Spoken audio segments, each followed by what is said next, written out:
ቤት የገባኝ ልክ ወደ ቤት ለመሄድ አንድ ታክሲ መያዝ አለብኝ እና የገባሁበት ታክሲ ውስጥ አብራኝ የሆነች ሴትዮ ገባች፣ ወይም የሆነች ሴት ገባች። ከዛ እዛ የገባሁበት ታክሲ ውስጥ እንግዲህ ሂሳብ ተጠየቅኩኝ። እኔ ደግሞ እንደ ተሳፋሪ ሂሳቤን ከፈልኩኝ። ከዛ ያስጨምራል አለኝ። እንዴ ምናምን ብዬ እኔ ደግሞ ጥያቄ ሆነብኝ ከምጠይቅ ብዬ ዝም ብዬ ከፈልኩኝና ልክ አጠገብ ያለች ሰው አብራኝ የገባች ሴትዮ ልክ ከፈል ስትል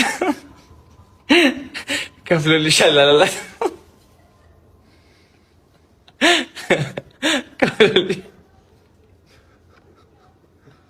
ይቅርታ ከፍሎልሻል አላት።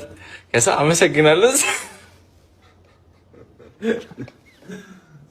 አመሰግናለሁ ስትለኝ ችግር የለም አመሰግናለሁ ስትለኝ ችግር የለም አልኳት። ከዛ አይ እንዴት ችግር የለም